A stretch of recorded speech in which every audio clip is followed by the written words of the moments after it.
Hello, my name is Bintel Powell, and it is my honor and privilege to invite you to this Martini book listening party at Dear Friends Books in Brooklyn, New York, a very upscale bar bookstore. When I walked in, I've never seen anything like this, and it is the owners really put a lot into the decorum and the feel and texture of the place. So I'm hopeful you will come.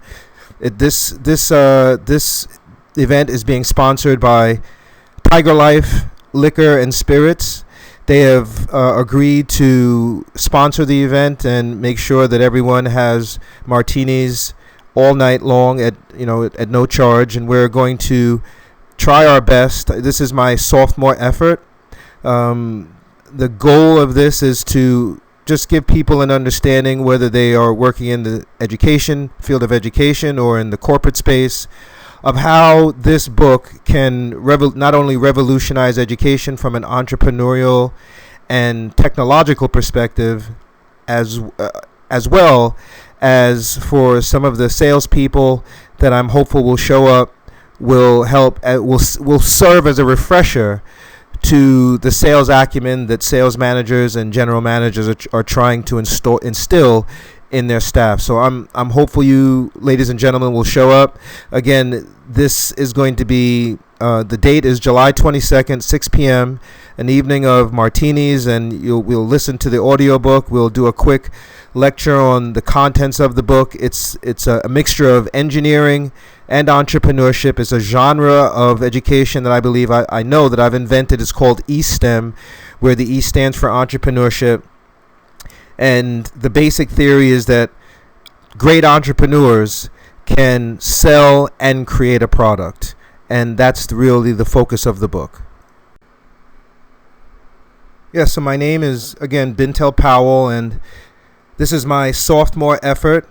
My first book was called Betrayed. It was really about colorism, and depending on how old you are, you may have heard me on shows like The Wendy Williams Show or Howard Stern, which was a lot of fun. Didn't sell many books, but it was a lot of fun. Wendy Williams was a lot of fun. Sweet girl. And it is an amalgamation of all my experiences. I grew up a kid who was bullied by my mother into reading books all summer while everybody else was out playing football, and she forced me under totalitarian regime to play guitar, which I hated, to read books, which I also hated. And so I'm sure she's looking down, getting a chuckle out of what's happening right now. But this, again, is my sophomore effort. The irony is that I also studied engineering at Northeastern, and I worked as a sales engineer for companies like AT&T and Canon USA. I won President's Club level trips. I did a lot of things that I only dreamed of as a boy. And the irony, as far as the book is concerned, is that it is a synthesis between the jazz guitar that I played and loved when I discovered jazz guitar in college at Wally's Bar in Boston. Northeastern was right around the corner from Berklee School of Music, so it was sort of a musical rebirth. The irony is that the innovation that is so, everybody's so up in arms about, whether it's innovation in artificial intelligence or computer coding or disruptive innovations, which is what we teach the kids to make in the schools.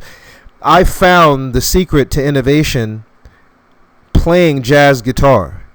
So everything that I didn't know that I thought I learned at Northeastern in engineering, playing jazz guitar helped me to bring it all to life.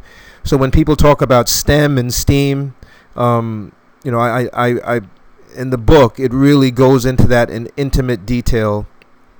And it explores my journey as a sales engineer and coming to realize that there was this formula for making a company, and innovation and sales was all bundled into these elements of a company. So the book tries to visually describe money machine and formula with that image of that lawnmower flying down Wall Street with a Bunsen burner as an engine, and instead of grass coming out of the bottom of the lawnmower, there's money.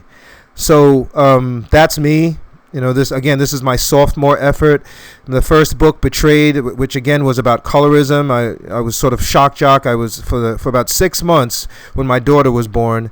I was the most popular author in New York, or in the country, black author in New York, black author in the country, because I was able to fake my own publicist and sell myself into all these shows.